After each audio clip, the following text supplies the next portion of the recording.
नमस्कार। चलिए आज एक सफर पर चलते हैं, एक ऐसी दुनिया में जो हमारी कल्पना से भी कहीं ज्यादा गहरी है। जी हाँ, हम बात कर रहे हैं समुद्र की असली और सच कहूं तो चौंका देने वाली गहराई की। इस सफर की शुरुआत एक बहुत ही जबरदस्त सोच के साथ करते हैं। जरा कल्पना कीजिए, अगर हम हर महाद्वीप और हर द्वीप से सारी की सारी जमीन खुरच कर निकाल दें और उसे समुद्र के सबसे गहरे गड्ढों में भर दें, जानते हैं क्या होगा? तब भी हमारी पूरी की पूरी पृथ्वी 2 मील गहरे समुद्र में डूबी होगी। दिमाग घूम गया ना? तो ठीक है, तैयार हैं गोता लगाने के लिए? चलिए, हम अपनी यात्रा शुरू करेंगे उस जगह से जो हम इंसानों के लिए थोड़ी जानी पहचानी है। इसे कहते हैं द ह्यूमन जोन। तो सबसे पहला पड़ाव आता है 40 मीटर पर। ये वो गहराई है जहां तक शौकिया तौर पर स्कूबा डाइविंग करने की इजाजत होती है, मतलब मौज मस्ती के लिए। अब थोड़ा और नीचे चलते हैं, 214 मीटर्स। यहां हम पहुंचते हैं हर्बर्ट निच के हैरत अंगेज फ्री डाइविंग वर्ल्ड रिकॉर्ड तक। और सबसे कमाल की बात क्या है पता है? उन्होंने ये कारनामा सिर्फ एक सांस में कर दिखाया था। और फिर 332 मीटर की गहराई पर यह है अहमद गबर का बनाया हुआ स्कूबा डाइविंग का वर्ल्ड रिकॉर्ड। यह दिखाता है कि स्कूबा गियर के साथ भी इंसान की सहन शक्ति की एक हद है, और ये वो हद है। अब इस गहराई का अंदाजा लगाना थोड़ा मुश्किल है ना, तो चलिए इसे ऐसे समझते हैं। मशहूर एम्पायर स्टेट बिल्डिंग 443 मीटर ऊंची है।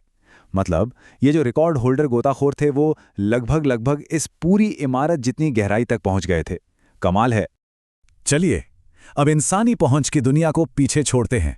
हम दाखिल हो रहे हैं अगले जोन में, ट्वाइलाइट जोन।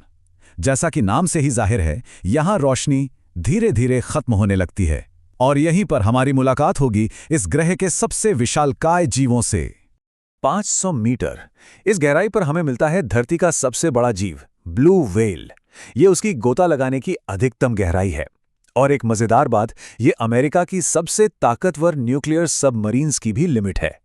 मतलब प्रकृति और टेक्नोलॉजी दोनों की हद यहां आकर मिलती हैं। थोड़ा सा और नीचे 535 मीटर, यहां तक एम्परर पेंगुइन्स गोता लगा सकते हैं। और अब हम एक बहुत ही जरूरी चीज के बारे में बात करने वाले हैं, वो है पानी का बढ़ता हुआ दबाव। तो ये पानी का दबाव या वाटर प्रेशर आखिर है क्या? देखिए, आसान भाषा में कहें तो ये वो जोर है जो पानी किसी भी चीज पर डालता है। और एक बात गांठ बांध लीजिए, जितनी गहराई में जाएंगे ये दबाव उतना ही भयानक रूप से बढ़ता जाएगा। तो इस 535 मीटर की गहराई पर कितना दबाव महसूस होता होगा, इसकी कल्पना ऐसे कीजिए जैसे एक बड़ा सा पोलर बेयर एक छोटे से सिक्के के ऊपर अपना सारा वजन डालकर खड़ा हो जाए। जी हां, इतना जबरदस्त दबाव। और अब हम अपनी यात्रा के सबसे खतरनाक हिस्से की ओर बढ़ रहे हैं, एबिस यानी अथाह अंधेरी खाई। यहां से आगे सूरज की रोशनी अलविदा कह देती है। अब हम उस दुनिया में हैं जहां हमेशा के लिए सिर्फ अंधेरा है। 1000 मीटर, इसे लोग डरावना जोन भी कहते हैं। और क्यों ना कहें, ये वो लाइन है जिसके पार सूरज की एक किरण भी नहीं जा सकती, कंप्लीट डार्कनेस। तो जाहिर है एक सवाल मन में आता है, इस घुप अंधेरे में जहां देखने के लिए रोशनी ही नहीं है, वहां आखिर किस तरह के जीव रहते होंगे और शिकार कैसे करते होंगे? यहीं पर हमारी मुलाकात होती है कुछ बेहद अजीब और हैरत अंगेज जीवों से, जैसे कि जायंट स्क्विड, डरावनी दिखने वाली ब्लैक ड्रैगन फिश, और हां, स्पर्म वेल और कोलोसल स्क्विड। ये दोनों तो इन गहराइयों में एक दूसरे के जानी दुश्मन हैं और इनके बीच जबरदस्त लड़ाइयां होती हैं। अक्सर स्पर्म वेल की खाल पे बड़े बड़े गोल निशान और गहरे घाव मिलते हैं। ये उन्हीं लड़ाइयों की निशानी है। और उनका सामना किससे होता है? कोलोसल स्क्विड से, एक ऐसा जीव जो 14 मीटर तक लंबा, 750 किलो तक भारी हो सकता है और जिसकी आंखें डिनर प्लेट के साइज की होती हैं। सचमुच ये समुद्र का एक असली दैत्य है। और नीचे चलते हैं, 3800 मीटर। इस अजनबी अंधेरी दुनिया में अचानक एक जाना पहचाना नाम सामने आता है, RMS टाइटैनिक। जी हां, यहीं पर उसका मलबा आज भी खामोशी से पड़ा है। अब हम पहुंच रहे हैं दुनिया के सबसे निचले, सबसे गहरे हिस्से में, द हेडल जोन।